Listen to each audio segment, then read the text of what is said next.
First on the list are Goons, and no, not that kind. These are hired muscle that have as much personality as a cardboard box. And sometimes they even carry them. New York accent not guaranteed. These guys may have varied designs and appearances, but function very similarly. They all fill the same role as fodder for the hero to beat down until they get to the main bad guy. As you can imagine, because they lack much in the development department, they can fit in just about any setting if you give them a costume change. They can be mean street thugs, a group of enemy ninja, or a rival band of pirates. Although the purpose of these guys are to show how strong our main character is, in some ways, it shows that maybe the hiring processes for these villains needs to be a little more thorough. Examples include literally every unnamed thug in DC and Marvel comics, and any background character that you beat up in any video game. Second is the Horde. There is strength in numbers, and boy, there sure are a lot of them, as it looks like they were all copy and pasted from the same sprite sheet. If Goons are a bit more humanoid, the Horde are usually animalistic or robotic. Very often these henchmen are mindless and easy to manipulate, though the trade-off for that is that they usually end up being relatively weak and easy to dispose of. That is, singularly, they are easy to dispose of. But because there are so many of them, they gain advantage just off of pure numbers. But this means that they are mostly farmable for XP until you level up enough to beat the final boss. Everyone loves to crush a few turts. With that being said, sometimes these guys aren't even malicious. They just look evil, and they just so happen to have a hitbox that you can't avoid, so that means you have no choice but to annihilate them. Examples include all of Bowser's army, Heartless from Kingdom Hearts, and the minions from Despicable Me. Third are the elite. When it comes to some villains, they understand that in order to win, you need to employ the assistance of people who actually pose some kind of threat to the hero. The elite can be any group of highly skilled and powerful individuals, who usually support the cause of their boss, or have something to gain out of being on the side of evil.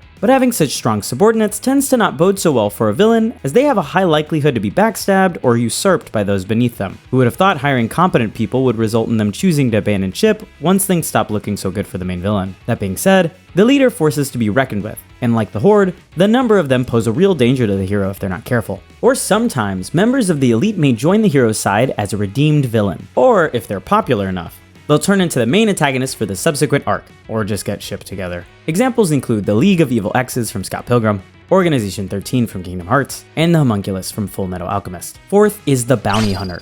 Sometimes a henchman is just in it for the thrill, and the cash. When a villain wants to play dirty, they hire someone to get it done for them. Due to this, however, bounty hunters tend to be fickle and difficult to control. They're basically a single member of the elite.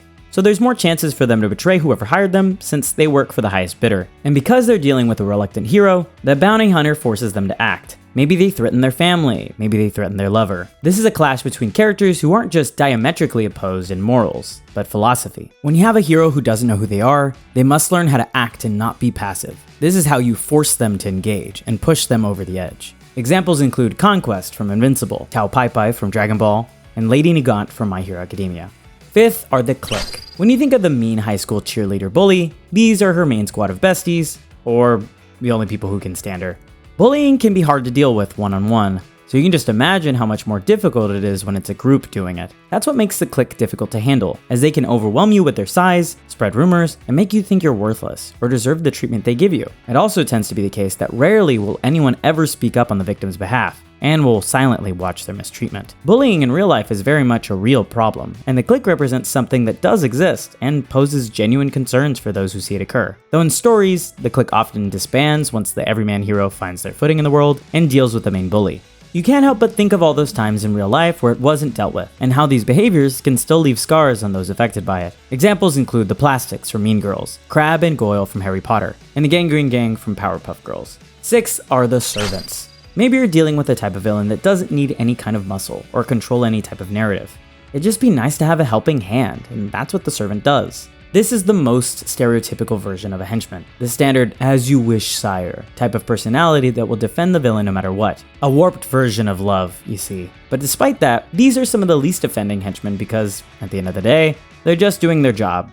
And sometimes we happen to work for evil people or corporations that would pay us less if they could. So similar to us, the servant is a victim of circumstance, and maybe should be given the chance to make up for their past transgressions. Not including violence or other misdeeds, of course. That is, if they can stop kissing up to whoever they view as their new master. Examples include Demencia from Villainous, Renfield from Dracula, and Peter Pettigrew from Harry Potter. 7th are the Opportunists. Of course, even the henchmen the anti-hero fights are morally gray. The Opportunists are fully aware that the system they are under is a corrupt one, and that to get the most benefit means playing the game. You accept a bribe or two, you let a crime happen under your watch, or you look the other way at the most convenient of times. These henchmen can be frustrating as they're evil out of convenience, and not from a solid moral standard, which is the reason why the anti-hero hates them so much. If you're gonna be awful, at least be consistent. Despite the fact that the anti-hero is willing to go above the law to fulfill their moral desires, the Opportunists basically have no moral standing and do whatever feels right, or whatever pays more. They're the equivalent of the "my political party is the opposite of whoever I'm trolling today" meme.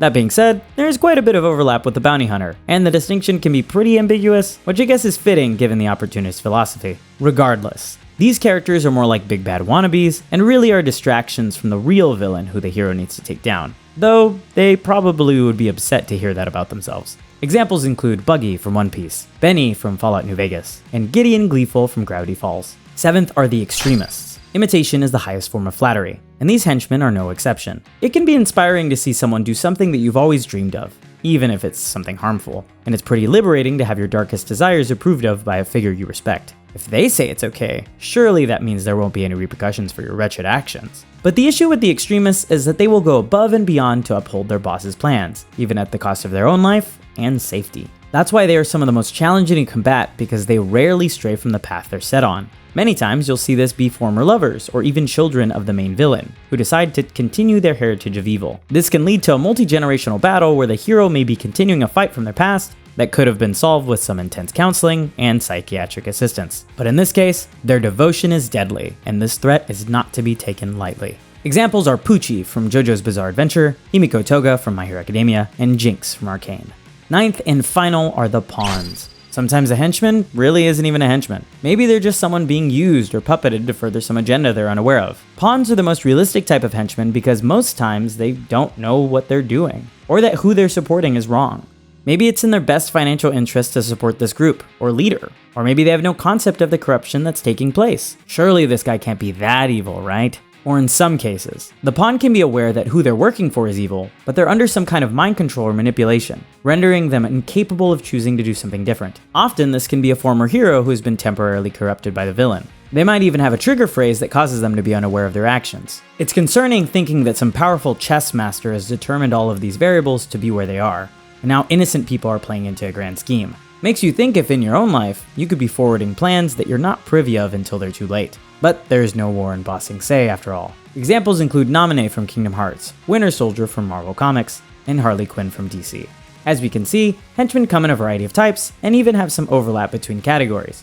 Whether you love the Disney classics, fancy yourself an anime fan, or just like a bit of mischievous acts being done, the henchman is an integral part to making a villain shine, more than they already do. I mean, hey, if they can convince so many people that they have some good points to make, why not hear them out? But what do you think? Did I miss a category of henchmen? Or do you have some suggestions for my next video in the series? Maybe mentors. If you enjoyed the video, leave a like and subscribe. And as always, thanks for watching.